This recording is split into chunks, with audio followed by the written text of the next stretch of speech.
In the Benkulu.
In the Benkulu.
ngiyakhetha inkosi September kaNazaretha lokhu kwakho ngokusisiwe lapho esigqokeni sesibhekgrund. Siyabonga ukuthi besinikwe sona inkosazana sinabathu inkosazana. Sizocela ke inkosazana ngabikho isikhala ngoba kuzobe kujongwe ukuthi kumanyene thina. Sizocela umuntu athunjwe ngayivose ngani ahlale egwaleni ahlale phansi ubonile ngathi sibaninzi nangona singathi khona sonke. Sizocela ameni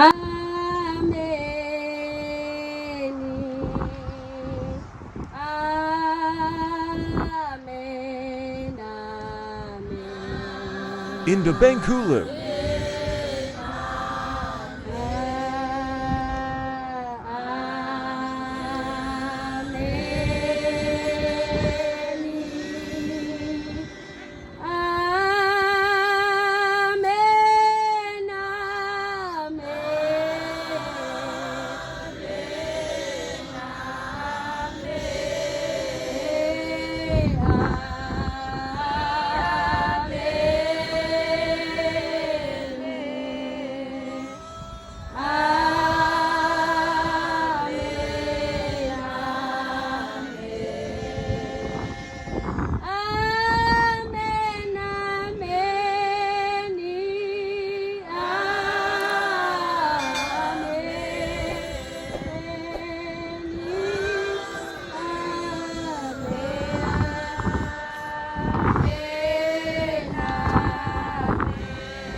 in the bank cooler,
ngiyayikhetha inkosi enkulu yasebuhleni bamaNazaretha UNyazi Lwezulu. Lo obhuqile igama uLerato wakwaDlamisa isibongo. Ngokusuka ekhaya ngisuka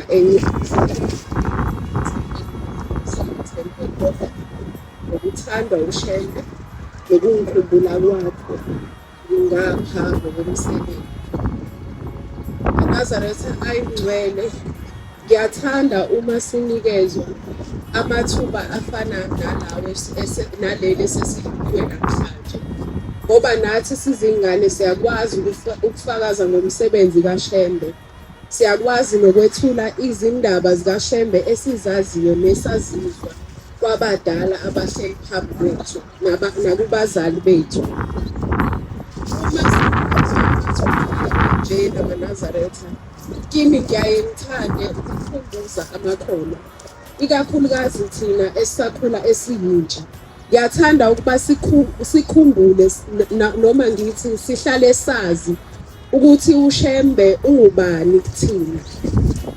Kuhle ukuthi njengoba sikhula sihlezi ngaso sonke isikhathi sikhumbule ukuthi uShembe kithi uNkulunkulu. UNkulunkulu kithi esimbethe ingubo emhlophe, uNkulunkulu nakubo bonke abangayembethe. Kuhle maNazaretha ukuthi uma kuqhamuka amathuba kanjena sikhumbuzane lokho, ukuze ngelinye ilanga uma umuntu ehleli esosizini ekhumbule ukuthi unoNkulunkulu wakhe onguShembe ozomkhumbula naye ngelinye ilanga. maNazaretha ngcwele, ngingathanda ukudlula endabeni ebengiyixoxelwa ubaba wami ongizalayo.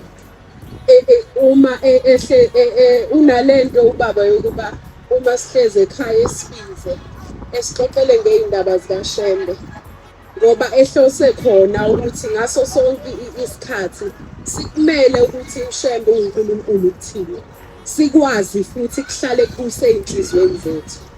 Uthi ubaba ebuya emsebenzini ngenye imini, uya esebenzele kuma-long distance, so ngiyacabanga ukuthi ebesendleleni ebheke ngaleyo mini. Uthi endleleni abone obaba ababili abahayikhayo ebathathe ngemoto, bese bekusakhona lamafoda amade anamakhosi yonke omahlanu lawo sasiwathanda sikhulu. Uthi ubaba omunye walabo baba alicoshe ifoto akhombe ubaba ubucala wendlela, ebuza ukuthi hawudlalisa umazelaphi lo baba. Wayesethi hayi ngiyiNazaretha, lo baba omkhombayo uShembe. Wayesethi hawu ake ngikuxoxele nami ukuthi empilweni yami uShembe wangenzelani. Khona kwakuyisimanga esincane kodwa wakukhombisa ubuNkulunkulu bakhe kuthina ngaleyo mini. Uthi sasihayikile njengoba usithatha ngemoto namanje, kodwa la besimi khona iy'moto bezingaqhamuki isikhathi eside silokhu silindile bese bebeya ku-interview. Wayesethi salinda isikhathi eside Dlalisa, sayitshela ukuthi hhayi ngcono sivele sijike siphindele emakhaya, siyobatshela emakhaya ukuthi hhayi angeke sisakhona ukuphumelela ukuya kuma-interview ngoba iqhamuka imoto ezosithatha isise khona, kanti sizoshaywa isikhathi sigcine vele sesihambela into engekho. Uthi besacabanga ukujika kuqhamuke ubaba ofaka isigqoko esimnyama ehamba ngehashe elimhlophe khona lapho kulowo mgwaqo ade bemi khona belinde imoto. Uthi uma lo baba esefika ngakubona ababuza ukuthi babhekephi, besho ukuthi baba sibheke eGoli, siya kwi-interview. Uthi manje hawu yindaba nisabile abasho ukuthi baba iy'moto ayiqhamuki, siyabona nathi ukuthi kungcono sivele siphindele emuva endlini siyotshela omama ney'ngane ukuthi ngeke sisakhona ukuphumelela ukuyofuna leyo msebenzi, ukuyozama ukuba siphase lama-interview. Uthi uma lo baba lona esemi phambi kwabo uyabatshela ukuthi lindani isikhathi esiwukuthi kuzoqhamuka imoto ebomvu, iyona moto ezomthatha leyo, ngeke iya lana iyakhona. anoyimisa nigibele kuyona izonisa la nibheke khona nizofika kulawo ma-interview anihambele kahle. Bese emveni kwalokho bese ehamba lo baba eqhubeka nendlela yakhe. Bathi labo baba sibe sama-ke sabukana emehlweni sayibuza sayiphendula ukuthi hawu lo mkhulu wazi ngani ukuthi kuzoqhamuka imoto futhi lokhu kukhuluma ngoba esitshela ngazathi uneshow ngempela ukuthi izoqhamuka. Balinda-ke baqhubeka balinda isikhashanyana yabe isiqhamuka imoto ebomvu. Yabuza ukuthi ukuthi sibheke wathi-ke lo driver imoto yebo nami ngibheke khona ngena ngizomthatha ngimise khona. Bangene emotweni bahambe bafika endaweni engathi igaraji la khona udriver amisa imoto khona ukuthela upetrol. And then babuza abasebenza khona egaraji ukuthi abakaze bebone lo umkhulu ohamba ngehashi ngoba bebefisa ukubonga ukuthi akazange ebavumele ukuthi imicabango yabo beyenze ibe yi-reality. Esikhundleni sakho loyo batshela ukuthi so bebefuna ukubonga kuye. Kodwa uma befika bebuza abasebenzi basho ukuthi hayi asikazi sibonke njalo. Asikazi nabantu-ke abakade beyidayisela kuwo emgwaqweni babuza ukuthi anikaze nibone ubaba ohamba ngehashi elimhlophe bathi cha. Bathi-ke sabe waqeda udrive ukuthela upetrol emotweni singene nathi siqhubeke nendlela. Mase baqhubeka ngendlela babona ukuthi sekuhamba isikhathi and bazoshaywa isikhathi begejwe ama-interviews abo. Bese udriver wabo egcine sethi hayi imoto ngizokwandisa ispeed. Then ahambe ngespeed esikhulu. Bathi labo baba kunomgwaqo ongena ngiyacabanga beku-left obekumele ethathe lelo khona. Kodwa udriver akazange khona ukuthi alithathe kahle ikhona ngendlela ephephile bagcina sebeginqika ngemoto. Uthi into engiyikhumbulayo ngikhumbula wabesekhomba ubaba uthini.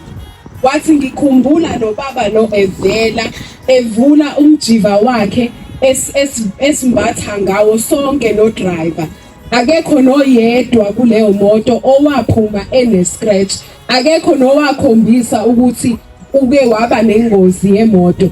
Ngeke mina dlalisa ngikhombe nala mhlawumbe okungaba ufakazi bokuthi ngangena engozini yemoto. Kwalimala imoto kuphela sasinda thina. Safika futhi kahle kulawo ma-interview. Namhlanje siyasebenza ngenxa yamakhosi yakwaShembe. Wayesethi dlalisa lo Shembe lo enimlandelayo ningamyeki ngoba unguNkulunkulu. Ukuphila kithi sonke lo Shembe lo. Akakhethi balala muntu usithanda sonke. Ingakho isibusiso somsebenzi sasithola kuyena. Wayesethi kanje thina sehlushwa ukuthanda izinto zomhlaba.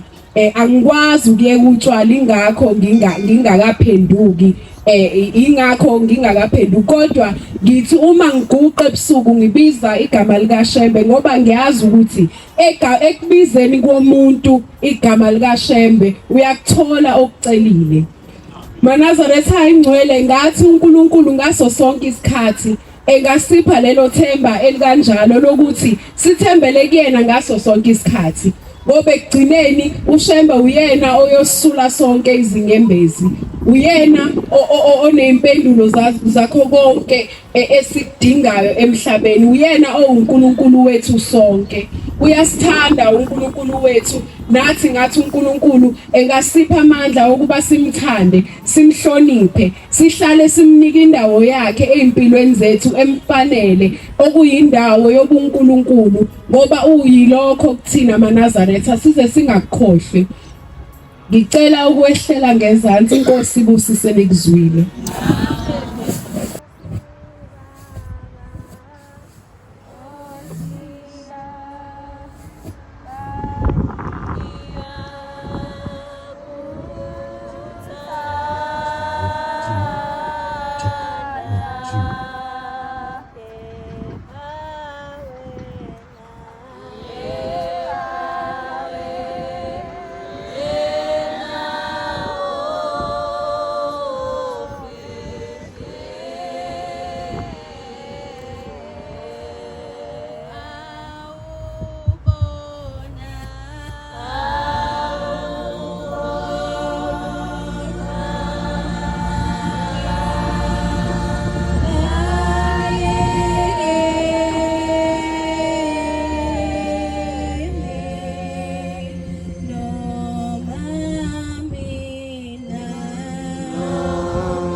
In the bank cooler.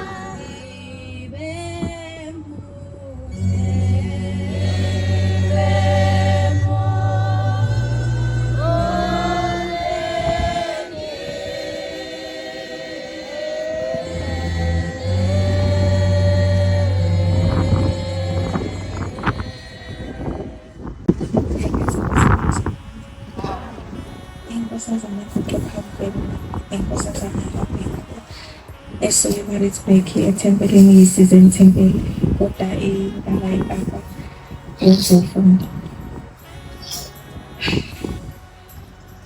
Abantu basho ukuthi athuke ehlisa uvalo olukhona kumina njengamanje.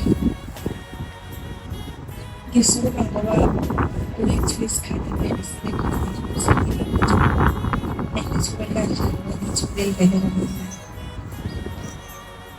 Ngeke ngathi ngihleli ey'thukweni ngiyibona kuma-social media. Ngahlangana nevidiyo ngoba ibithemba bathina ngoba ezisulo sashini. Le video mhlawumbe abantu abaningi bayibonile, bekuyiyenkosana ekade ichaza udaba layo mayelana nenkosazana eyikhethile. Le nkosazana mayichaza yayinesoka elinye isoka elaze layifonela impela endleleni ukuthi ihlukane nentombi yayo.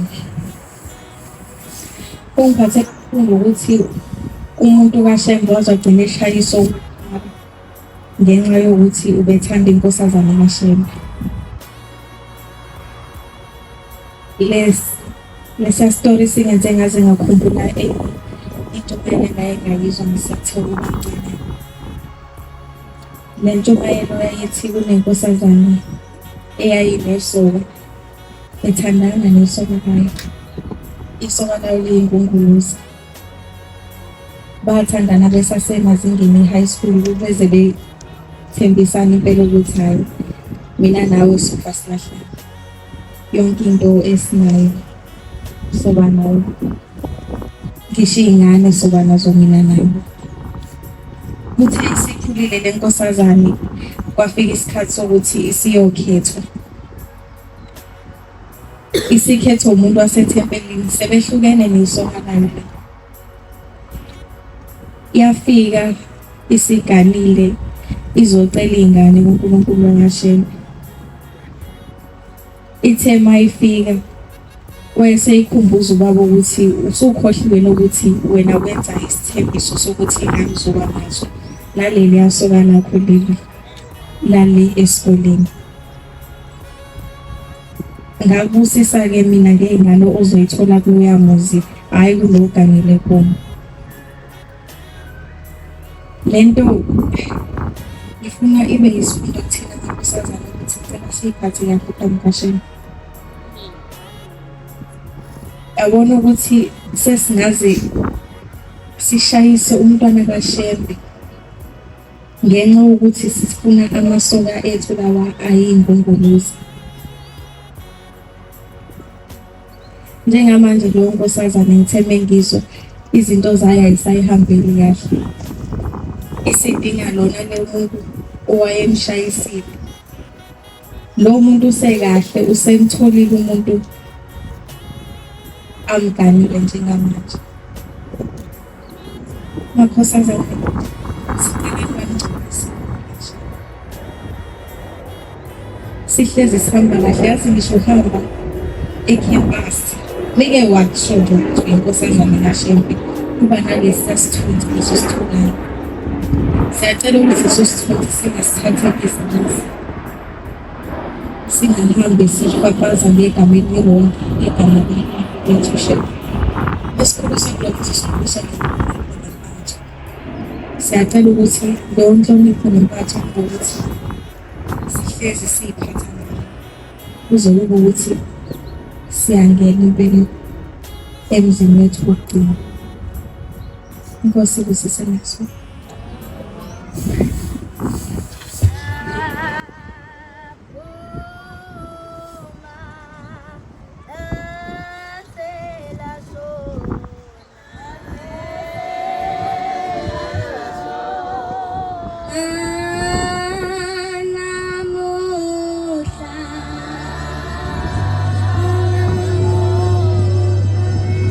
In the bank cooler.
Lokhu kuqalapha igama asifikele ifana udwetya ngoba kaMamjeli kuba besubhangxoza lona.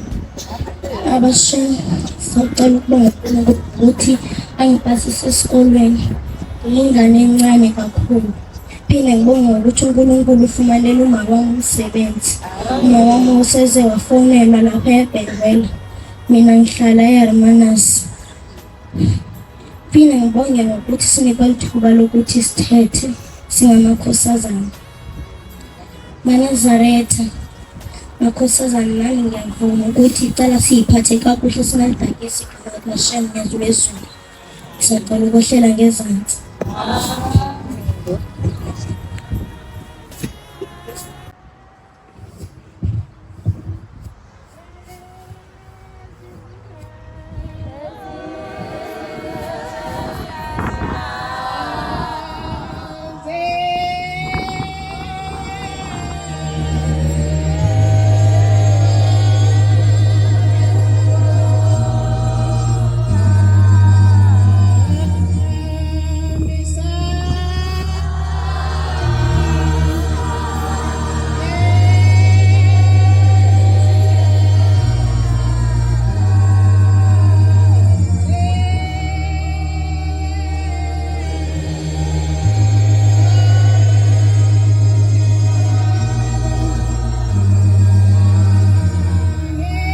bank cooler.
Ngiyakhetha inkosi esebuhleni bamaNazaretha. Ukhulile inkosazane. Usinakho wonke wakaqule ehlihliwe. La eCape Town ngize ngokufunda ngisengise. eManazaretha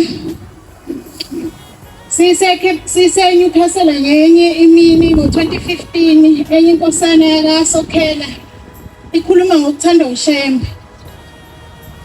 Ithi kwakunzima kumele igane ikhethe inkosazane. Uthi mayekhethe inkosazane kwakunzima kamalume bengafuni ukuthi beyilungisele izinto. Uthi bemthumelela nangazo zonke izinto impilo inzima. Uthi kwenzeka ngelinye ilanga uthi wathi mayehamba kunendawo ezimbi lapho kuthiwa ijika laseMajuba. Uthi kunabantu abawu2 amawele. Uthi babehamba besuka ukuyidlela endaweni zabo. Omunye esasithele esihlathini eyokwenza ezinye izinto. Lo munye wasesale eshayiswa imoto. Uthi ngendlela imoto emshayise ngayo wayeqala ukubona into enjeya ngoba kusukela enhla kwekhala yakungekho konke. Uthi wasehlala walinda ukuthi kufike abazosizo oluphuthumayo. Uthi wasebatshela ukuthi naye ufice kwenzeke kanje. Uthi mayefika ekhaya eselele kwafika amakhosi, kwafika uMathathu, umbhalo wendlela, uBabilanga nenyanga yezulu. Afika amtshela athi mfana kaSokhela thina boShembe Sibonile ukuthi impilo yakhe inzima. Ngaloya muntu loyo mfice laphana. Besithenga impilo yakho ngaye. Uma wenzeka ukwazi ukwenza, ungahamba uyomngcwaba umtholele umngcwabo wakhe wonke. Ngoba lo muntu uthenge impilo yakho, usuzophila ukwazi ukuqhubeka uthatha umakoti ngendlela efanele. Wahamba ayokwenza wamngcwaba, wenza konke wasebuye eqhubeka nempilo. Noma esethola umakoti sekumele etete umakoti kwakunzima. Ubaba wayese eJuly kuzovala umhlangano. Wafona wacela bembikele enkosini, Nkosi, unkosikazi wami ateteki. Sesizame konke, odokotela bazame konke, kodwa akuteteki. Uthi wathi inkosi yamaNazaretha UNyazi Lwezulu yathi ngizokuphendula emva kwenkonzo. Makuvala uJuly. Yamemezela inkosi yamaNazaretha yathi yaphuma umhlangano kuJuly uyentabazwe. Uthi wathi mayevala inkonzo ebuhleni bamaNazaretha wayekhuleka unkosikazi wakhe wathola insizwa ezimbili. Wasabuyela ocabanga ukuthi lezi insizwa ngiphiwe UNyazi Lwezulu. Angibuyela onyazini ngiyocela amagama. Wabuyela wathi Nkosi yamakhosi usekhulekile unkosikazi. Ngizocela amagama ezulwini. Yathi inkosi uNtabaze noSabatha. Namhlanje lezo insizwa ikhona ziyaphila ngoNyazi Lwezulu usiseni.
In the bank cooler.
ekhethe inkosi yasephakameni elokuqe phambi kwenu inkosazana.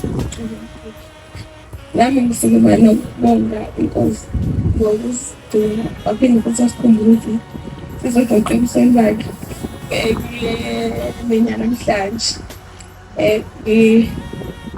Ngizodlula endabeni nje eyenzeka ezweni langakithi komunye ubaba wakwamthetho owaziwa ngokuthi ubaba uMabhoyi, futhi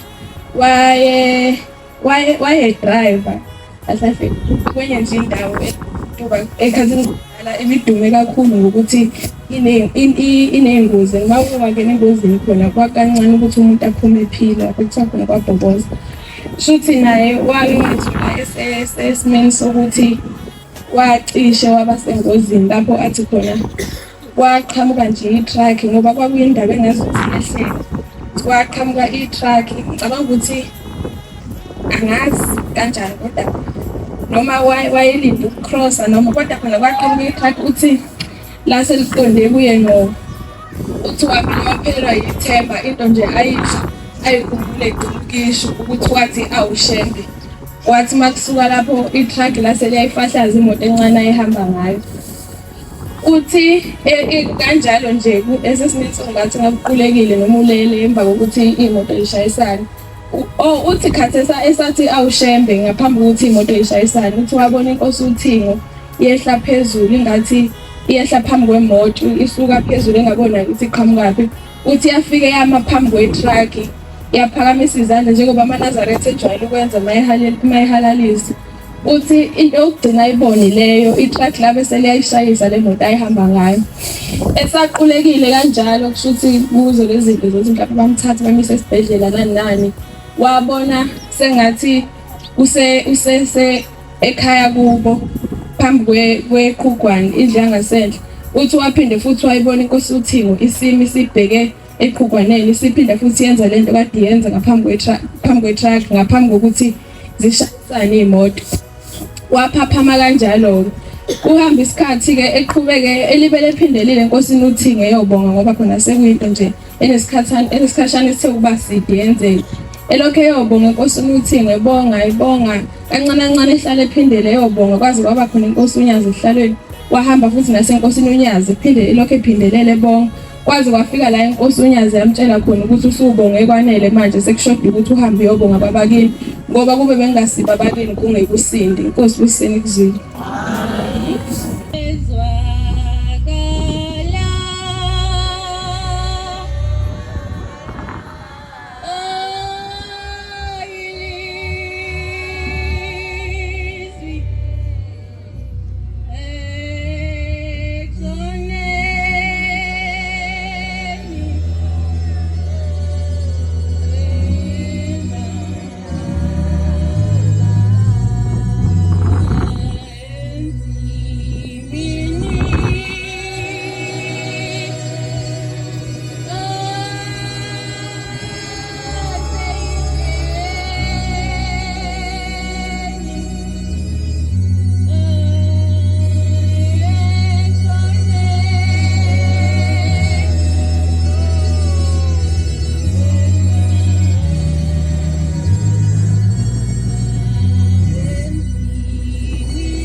In the Vancouver.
Kuningi Shembe akenzile kubantu bonke ngey'khathi zonke. Ingasegcikini lakithi ingasekenzile kodwa-ke ngisho ngalokhu agcine ngakho. Ngomunye unyaka, ngathi omunye unyaka lo ophelile, ubhuti wami-ke uyasebenza khona ubaba ngasekhaya unekhampani nje uqasha abantu bangasekhaya vele. So abaqasheke bebebaningi nje almost inyanga ngiqashe umuntu behambe beyosebenza la basuke besebenza khona. Kuthena ngelinye ilanga-ke ubhuti wami makabuya emsebenzini futhi besehla eqale ehle esitolo akakholwa kubhuti. So ehle ubhuti wami ebeseyeza-ke futhi ekhaya kwaku-14 noma nge-14 uthe afike emnyango afika ngengozi ezosukwela o-8 kushawa 9 ngengozi athi umama thina umama-ke 14 athi uyisikhashana aphinda azongongoza athi umama thina hayi akekho u-14 like sizixolela ukuthi akwantile lokhu kubuza umama. Sesebe wesithathu bakakazi isibhalo hayi savula masivula lo muntu athi hey ngicela ukuthi ngiqoke ingozi ngithandaza ukuthi mina awuyini kwenzenjani athi qokani thandaza ayigqoke kalesithandaza lo muntu lona uvalekile amehlo owesithandaze ayi singasazi ngisavula amehlo siqeda ukuthandaza lo muntu namanje usavalekile amehlo futhi udumbile ngaphezulu ayi abese sembuza kwenze njani athi umama kumele ahlabelele isihlabelelo inkosi yethu uthi 42 yenze njani bake ukudla bake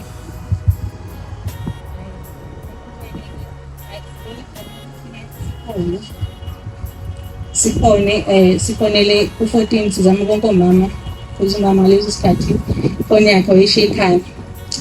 Sizama ukufona sithola wonke umuntu hayi ukuthi abantu abatholakali ngaleso sikhathi ithempeli lali 1 hour away from ekhaya. Ayi sizigcina simthola sithola umkhokheli bese sithi umkhokheli sithola singenza kumama ifoni kunento ephuthumayo. Ayibamba umama ifoni sithi mama ungasabuzi lutho sokutshela igcineni hlabelele ukuthi 42 ahlabelele umama kuze kuqedwe bese kuyathandazwa Sekuqedwa-ke hayi sibuze ubhuti kwenze njani. Asho ubhuti ukuthi ngithe ngihamba la endleleni ngavinjwa omunye umuntu nje, lo muntu lo ngilokhu evula le ngubo yakhe le lokhu engivimba ngithi ngishona ngapha ngivimba. Ngithi hawu, like sisibonile vele ukuthi uShembe vele. Hayi sisibona yini amehlo ethi naye angazi wenzakalani kodwa lo muntu lo hamba uzofika la enyanga. Sithi hawu, okay, lo muntu amehlo akhe asavalekile, uxoxa vele nangale noma mbalelele nangapha nathi sinaye. Iqhubeke lento sibona ukuthi akulungi, gcina kuphela i-time sitshela umagcini wathi ekhaya iNkosazana sifethu asithandazele amanzi because asazi kwenzakalani. Sithandazele amanzi, sifake ipoto phakathi bese siyamphindana siyamthela ngawo, simthele ngawo ukuthi kuvuleke amehlo. Hawu kwenze njani? Sisihlabelele sivule lapha kumqala endlela simbhale ngaso la emehlweni agcine evuleka amehlo. Bese sithi thina okay, ngoba amehlo asevulile nakhona bese avule abomvu. Siyaluphindana siyamtshengisa-ke manje. Iqale ekuqaleni ngithi lo muntu lo mbonile Shembe. Tshela uNkulunkulu. Ngiyambuza ukuthi naye-ke utheni lo muntu lo ubumbona endleleni. Uthi ungitshela ukuthi lo msebenzi engiwusebenza nguwuyeke ngoba ehamba nami la bamlalele khona la endleleni khona ngasekhaya and bazomdubula. Washo ukuthi-ke kodwa ngoba-ke usehamba naye ngeke bemenze lutho, wahamba uzobheka emnyango ekhaya. Hayi alikhunje-ke bami simtshengise emqala endlela hayi lutho athi nakuye size kwilanga size sokufika kuthini lutho. Masimtshengisa uNyazi avela vula ke sinangu-ke lo muntu lo bekade ngivimba endleleni angazi ukuthi ungivimbelani. Athethe athi singathethi njengamanje sekulungile konke, lo msebenzi kumele uyeke ngokuthi uyeke wathi ukuthi uzokuphi umsebenzi. Manje unawo omunye umsebenzi futhi besinisuka.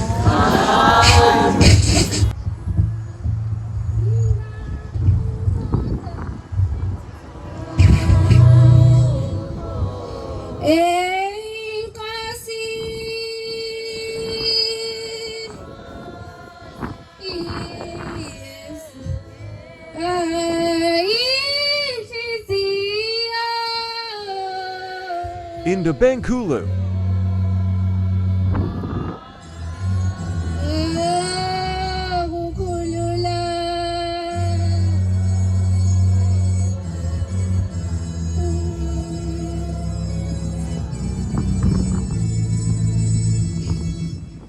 Ngiyakhetha uNyazi Lwezulu. Uguqile inkosazana yakamdolo. Ngisuka eprojectini ukufunda ngesiphuthi. Sizibongela sibonga umena ISabatheni kuyisabatha elikhulu lenabasho. Kepha ontanga bethu bathi weekend enkulu. Kuyimanje balala emathaveni bazovukela khona ko-Long Street. Kepha thina sizokwabelana ngendaba zikaNkulunkulu ngoba indaba zasezulwini zimila ziguquka izingaphakade, kepha okwasemhlabeni kuyashabalala. Nami ngizodlula kwindaba engangiyizwa bese ngihlala phansi. Kuthiwa khona ngesikhathi umqali wendlela khona umama owayezala abantwana abadlulayo emhlabeni. Basebele indlanzana ibazala bedlula emhlabeni, nabazalile baphila isikhashana bese bayadlula. Bese kufika umakhelwane wakhe ngelinye ilanga uzomtshela ngokuthi kuthiwa khona indoda ihamba neqembu. Ihamba icula ishumayela kuthiwa isephilisile abaningi. Awuke uzame ukuthi kuzodlula ensukwini, akuzame ukuthi imidlula uhambe uyoguqa uyosicelela nawe ubike usizi lwakho. Avume-ke nakuphela umama athi kuzwakala ukuthi uzodlula ubhongela asukuma ixoja awuguqa phambi komqalo wendlela abike udaba lakhe. Akhiphe isibusiso ubhongela athi osibusiso uzobethola abantwana bawuphinde ngempela-ke umama agoduke abuyele ekhaya enethemba kakhulu. Zidlule lezi nyanga aphulelwe-ke umama Kufika isikhathi sokuthi atete umntwana amzale ephila engenalutho. Aphile isikhashana kodwa bese ayadlula emhlabeni. Aqala adideke-ke manje ukuthi hayibo kanjani. Athi medlula emhlabeni kudlula iy'nsuku bese kufika isikhathi sokuthi kube ukuthi umntwana uyafihlwa. Kwenziwa amalungiselelo. Uthi mase kuntambama kufika isikhathi sokuthi kuzoba umlindelo bese kuyokwembiwa. Kuthi makwembiwa abize ubaba wekhaya ambuze ukuthi baba kwenzakalani indaba nimba umgodi ngempela bani. Amchazele kubaba athi ayibo undodana akasekho emhlabeni yamkela. Athi umama wami umntwana uyaphila ongithembisile uthembekile. Athi ubaba yamkela akasekho emhlabeni futhi lokuthembisile uqambile. Athi ngiyaphinda ngithi wami umntwana uyaphila uthembekile ongithembisayo. Hayi azame kumncenga. Athi angeke like ninikeze izinsuku ezimbili ngaphambi kokuthi umntwana abekwe endaweni yakhe yokugcina. Bese umama ajike acinga uBombela abese ukuze ezomtholela udaba lakhe amtshele ukuthi naku sekwenzeka ukuthi afika aguqe futhi phambi komqali wendlela amtshele udaba lakhe ukuthi wanikeza umntwana baqede aphinde wamthatha futhi. Athi buyela ekhaya ngizofika ntambama. Impela buyele ekhaya. Uma efika lufike ngempela-ke afika uBombela ekhaya. Kuthiwa ingane yaseqala nokunuka wasekubonakala nezibhukane endlini ngoba wayengafuni ukuthi aze ayofika. Uma efika uBombela ame emnyango abese abuze igama lengane bamtshele. Abese athi phunga elibi ngempela iphunga elibi liphume endlini. Ambize ngegama, ambize kathathu ngegama lakhe. Abonakale umntwana enyakaza la abekwe khona ephaphama evuka. Ngempela umntwana wavuka waphila aphila isikhathi eside akaphindange wangashona. Anazaretha uShembe uNkulunkulu kukaningi eziveza. Ngikhumbula eziveza nangonyaka ophelile bekusentabaza ngibona amavidiyo bengekho-ke kodwa. Uthi mezophuma epulpiti uthi ababize bonke uNkulunkulu athi ngicela nibe nami ngizophuma manje angizukusibamba isigqoko. Kwakunomoya kakhulu. Athi angizukusibamba isigqoko ngicela singaphephuki. Ngicela ningabukisi ngami ezweni. Nangempela luphuma UNyazi Lwezulu. Luphume malihamba luphume ngempela isigqoko singaphephuki. Aphinda azigcinele futhi uma ezobuyela ngaphakathi athi ngicela niphinde nenze njalo ningabukisi ngami ezweni. Angizukusibamba isigqoko ngiyaphuma manje ngiyongena ngaphakathi. Nangempela asikaze size siphephuke isigqoko. Uma singaboni namanje ukuthi uShembe uNkulunkulu cha shuthi ngeke siphinde sizosibona. Osibusiseni.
In the Benkulo.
Ngisukuma ngokukhetha inkosi enkulu enezibuso.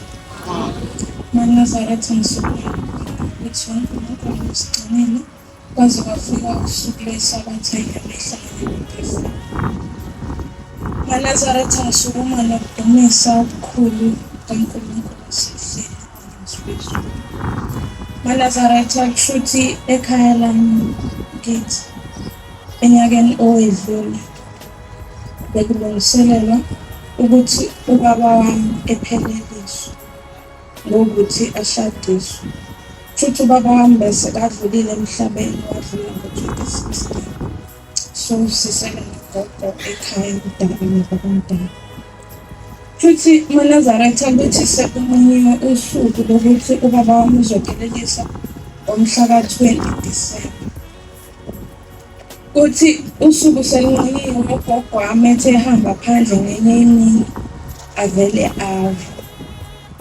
Mekawa ugogo wami angakwazi ukusukuma, angakwazi ukuyenza lutho.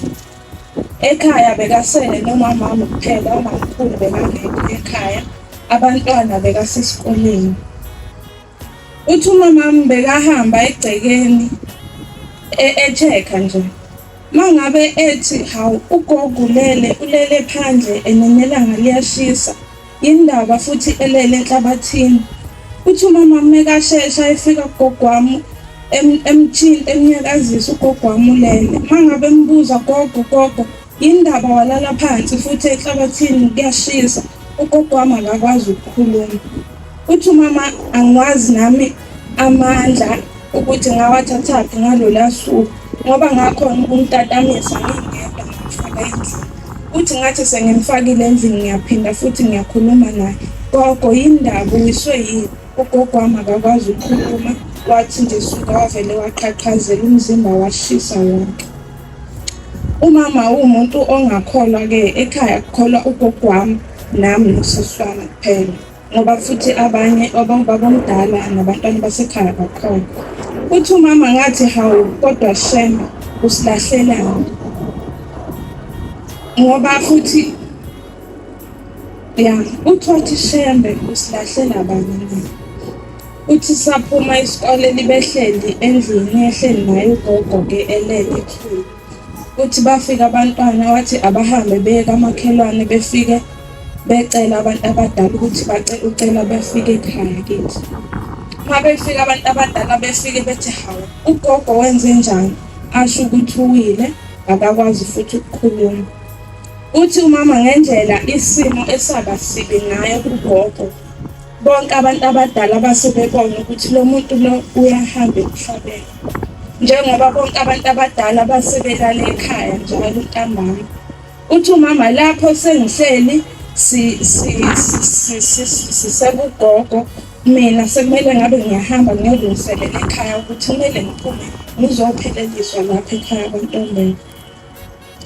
Uthi umama ngaphinda futhi ngathandaza ngathi, Shembe, usilahlela bani na?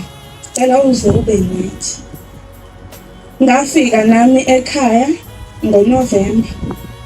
Ngafika umama wahamba waya ekhaya kubo kaNyanga. Ngafika mina, ngathi mangifika, wafika wathi umamkhulu wami, siyabonga Thule ukuthi ufike ugogo esaphila emhlabeni. Wathi indlela kade sekukube ngakhona gogo sonke endaweni besisibonile ukuthi lo muntu uyahamba.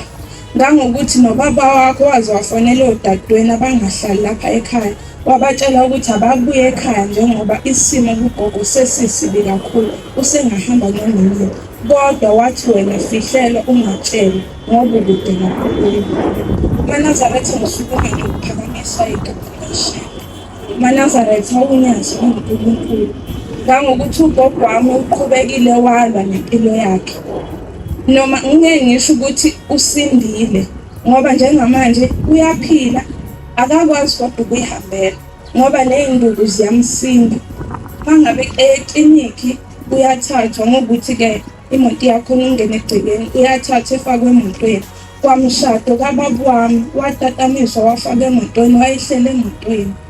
Naye ugogo wami ebonga ukuthi uyabonga ukuthi ubonile umcimbi womntanakhe. Bekangasenalo ithemba lokuthi umcimbi womntanakhe uyofika esadla nhlamvana. Ngiphakamisa igama likaShembe noNazaretha.